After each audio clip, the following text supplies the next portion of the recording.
Hello everyone, म निवास ठाकुर आज तपाईहरु समक्ष एउटा भिडियो लिएर आएको छु जसमा हामी कुरा गर्नेछौँ इम्पोर्टेन्स अफ इंग्लिश ल्याङ्ग्वेज अर्थात् इंग्लिश ल्याङ्ग्वेजको के महत्व छ, किन जरुरी छ, किन आवश्यक छ यसलाई सिक्नु पर्ने। त्यसैगरी हामी कुरा गर्नेछौँ English learning is easy, English सिक्नु सजिलो छ कि गाह्रो छ यस बारेमा पनि हामी कुरा गर्नेछौँ र यसपछि जुन भिडियोहरु लिएर म आउने छु त्यसमा हामी थाहा पाउनेछौँ कि इंग्लिश सिक्नु अत्यन्तै सजिलो छ। अगाडि बढौं। सबभन्दा पहिले हामी कुरा गर्नेछौँ इम्पोर्टेन्स अफ इंग्लिश ल्याङ्ग्वेज कि इंग्लिश ल्याङ्ग्वेज सिक्नु किन आवश्यक छ। विभिन्न कारणले गर्दाखेरि इंग्लिश सिक्नुपर्छ हामीले। सबभन्दा पहिलो पोइन्ट रहेको छ इट्स अ ग्लोबल ल्याङ्ग्वेज। यो चाहिँ संसारभरि बोलिन्छ। संसारको लगभग 53 देशहरुमा चाहिँ यो अफिसियल ल्याङ्ग्वेजको रूपमा राखिएको छ र ती सबै देशहरुमा चाहिँ अफिसियल एउटा कमन ल्याङ्ग्वेजको रूपमा चाहिँ इंग्लिश बोलिन्छ र अरु देशमा पनि यदि हामी गयौं भने त्यहाँ देख्न सक्छौं इंग्लिश एउटा कमनली जो सुकैलाई आउँछ। संसारमा प्रत्येक 5 वटा व्यक्ति मध्ये एउटा व्यक्ति यस्तो हामी भेट्न सक्छौं जसलाई चाहिँ इंग्लिश कि त बोल्न आउँछ कि त उसले इंग्लिश कमसेकम बुझ्न सक्छ। अर्को रहेको छ डकुमेन्ट्स एन्ड पेपर वर्क्स। हामी कुनै कम्पनीमा काम गरिरहेका छौं भने वा कुनै पनि संस्थासँग जोडिएका छौं भने यस्तो डकुमेन्ट्सहरु यस्तो पेपरहरु हामी भेट्छौं जसमा इंग्लिशमा लेखिएको हुन्छ र यदि त्यो कुराहरु हामीले बुझ्न सकेनौं भने के गर्ने के नगर्ने कुरा हामीलाई थाहा हुँदैन। त्यसकारणले ती डकुमेन्ट्सहरु यदि हामी पढ्न चाहन्छौं भने त्यसलाई बुझ्न चाहन्छौं भने त्यसको लागि पनि इंग्लिश आउनु पर्छ। सो यसकारणले पनि इंग्लिश आवश्यक छ। Next point is builds up confidence. यदि हामीलाई इंग्लिश आउँछ भने यदि हामी कुनै मिटिङ एटेन्ड गर्दैछौं भने वा साथीहरुसँग जमघट गर्दैछौं भने वा पर्सनली कसैलाई भेट्दैछौं भने पनि बोल्नमा चाहिँ हामीलाई आफै कन्फिडेन्स आउँछ, आत्मविश्वास हाम्रो बढेर जान्छ। यदि हामीलाई इंग्लिश आउँछ भने हामीलाई यो लाग्छ कि म कुरा गर्न सक्छु, चाहे जति जना पनि त्यहाँ उपस्थित होस् तिनीहरुको बीचमा चाहिँ म राम्ररी आफ्नो कुरा राख्न सक्छु। यसले गर्दाखेरि चाहिँ इंग्लिशको महत्व यसले अझ बढाइदिन्छ। Next point is facing examinations and interviews. कुनै जबको लागि हामी गयौं भने त्यहाँ पनि इन्टरभ्यूज दिनुपर्छ र प्राय जसो इन्टरभ्यूजहरु इंग्लिशमै लिइन्छ र एक्जामिनेशंसहरु पनि स्टुडेन्ट्सहरु हायर स्टडीजको लागि कुनै युनिभर्सिटीमा कुनै कलेजमा पढ्न गयो भने त्यहाँ पनि एक्जामिनेशन चाहिँ इंग्लिशमा लिइन्छ। क्वेशन्सहरु इंग्लिशमा हुन्छ जसको आन्सर पनि हामीले इंग्लिशमै दिनुपर्छ। अब कसैलाई इंग्लिश आउँदैन भने उसले क्वेशनै बुझ्दैन र क्वेशन बुझेन भने आन्सर कसरी दिने। त्यसकारणले एक्जामिनेशनलाई यदि क्रैश गर्नु छ भने इन्टरभ्यूजलाई पनि क्रैश गर्नु छ भने त्यसको लागि पनि हामीले इंग्लिश जानै पर्ने हुन्छ। अर्को रहेको छ कनेक्टिभ ल्याङ्ग्वेज। जस्तै अहिले सोशल मिडियामा पनि फ्रेन्ड्स र रिलेटिभ्सहरुसँग हामी कुरा गर्ने गर्छौं, च्याट गर्छौं र त्यसमा चाहिँ प्राय इंग्लिश युज हुन्छ जसले गर्दाखेरि हामीलाई कनेक्ट गर्नको लागि इंग्लिशले चाहिँ हेल्प गर्छ। त्यसैले इंग्लिश ल्याङ्ग्वेज एउटा कनेक्टिभ ल्याङ्ग्वेजको रूपमा चाहिँ साथीभाइहरुसँग रिलेटिभ्सहरुसँग कुरा गर्नको लागि पनि यसले हेल्प गर्छ। अर्को पोइन्ट रहेको छ कुनै पनि टपिकको बारेमा हामीले यदि इंग्लिशमा पढ्न चाह्यौं भने र संसारमा कुनै किताब हामीले उठायौं भने कुनै आर्टिकल्स पनि पढ्न चाह्यौं भने कुनै टपिकमा त हामी इंग्लिशमा थुप्रै पाउँछौं र अरु भाषामा हामी हेर्यौं भने त्यति पाइदैन।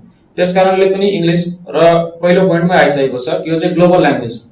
ग्लोबल ल्याङ्ग्वेज भएको कारणले संसारमा धेरै आर्टिकल्सहरु, किताबहरु, न्यूजहरु जुन पनि कुरा हामी पढ्न चाहन्छौं भने त्यो सबै प्राय इंग्लिशमा लेखिएको हुन्छ जसले गर्दाखेरि यसले इंग्लिशको महत्व बढाइदिन्छ र इंग्लिश जान्नै पर्ने हुन्छ।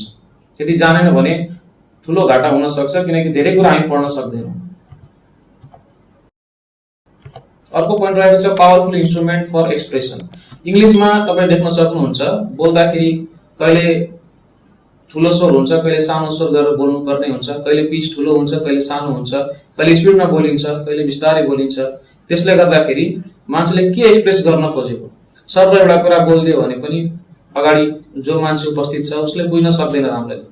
त्यसैकारणले यदि ठूलो स्वरमा बोल्दैछ भने उसले के भन्न खोजेको हो र सानो स्वरमा बोल्दैछ भने उसले के बोल्न खोजेको हो यसले धेरै फरक पार्छ इंग्लिशमा। जसले गर्दाखेरि बोल्न खोजेको के हो र कुन इमोसनका साथ जो मान्छेले बोल्न खोज्दैछ त्यो चाहिँ सुन्ने व्यक्तिले सजिलै बुझ्न सक्छ। त्यसकारणले पनि यसलाई पावरफुल इन्स्ट्रुमेन्ट फर एक्सप्रेसन भनिएको हो। अब अर्को पोइन्टतिर जाउँ। Next point is key to scientific knowledge and advanced learning.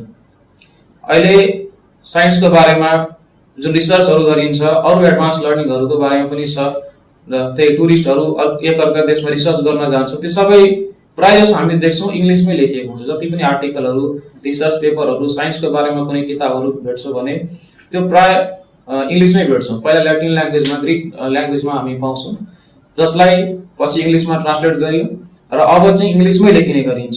त्यसकारण यदि कोही साइन्टिफिक नलेज, टेक्नोलोजीको बारेमा पढ्न चाहन्छ भने वा एडभान्स लर्निङ कोही विदेशै गएर पढ्न चाह्यो भने उसलाई चाहिँ इङ्ग्लिस आउनु आवश्यक छ। अब अगाडि बढ्दा हाम्रो अर्को पोइन्ट रहेको छ web page, books, press, news reports यिनीहरूको बारेमा। यदि वेब पेज हामी हेऱ्यौँ भने जति पनि कन्टेन्ट इन्टरनेटमा हामी भेट्छौँ त्यसमा 52% लगभग इङ्ग्लिसमै हामी पाउँछौँ। त यसबाट हामी बुझ्न सक्छौँ कि आधीभन्दा बढी कन्टेन्टहरू इन्टरनेटमा इङ्ग्लिसमा छन्, जसले गर्दाखेरि यदि हामीलाई इङ्ग्लिस आउँदैन भने हामी आधीभन्दा पनि कम आर्टिकल मात्र भ्याउँछौँ र त्यसमा पनि अरू भाषामा हुन्छ। जस्तै हामी नेपाली हौँ भने त नेपालीमा धेरै कम हुन्छ कन्टेन्ट, त्यसकारणले इङ्ग्लिसमा पढ्नु छ भने त इङ्ग्लिस आउनु पर्यो। त्यसकारण वेब पेज हामी पढ्न सक्दैनौँ, फेरि वेबमा जुन कन्टेन्टहरू हुन्छ इन्टरनेटमा त्यो पाउँदैनौँ। त्यसै गरी बुक्सहरू, प्रेस, न्युज रिपोर्ट्सहरू धेरै मात्रामा हामी चाहिँ इङ्ग्लिसमा भेट्छौँ, जसले गर्दाखेरि इङ्ग्लिस हामीले जान्नै पर्छ। Next, English learning is easy. मैले भनेको थिएँ महत्त्वपछि हामी कुरा गर्नेछौँ कि इङ्ग्लिस चाहिँ कसरी सजिलो छ त बोल्नका लागि, त्यसबारे हामी कुरा गरौँ। First point is we already know and use many words of English. धेरै शब्दहरू चाहिँ हामी पहिलादेखि नै इङ्ग्लिसको हामीलाई आउँछ र हामी बोल्ने गर्छौँ। एकजना पढ्दै नलेखेको, पढ्नै नजान्ने र लेख्नै नजान्ने व्यक्तिलाई पनि हामी दिनभरिमा देख्छौँ कतिवटा वर्ड चाहिँ उसले इङ्ग्लिसमा बोलिरहेको हुन्छ र उसलाई आफै पनि थाहा हुँदैन कि ऊ चाहिँ इङ्ग्लिसमा बोलिरहेको छ, इङ्ग्लिस वर्डहरू बोल्दैछ।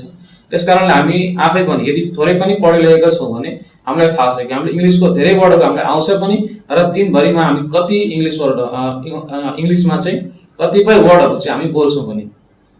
त्यसकारणले पहिलेदेखि नै हामीलाई इङ्ग्लिसको धेरै कुराहरू आउँछ, जसले गर्दाखेरि हामी कुनै समस्या हामीलाई हुँदैन सिक्नका लागि। Next point is listen and read.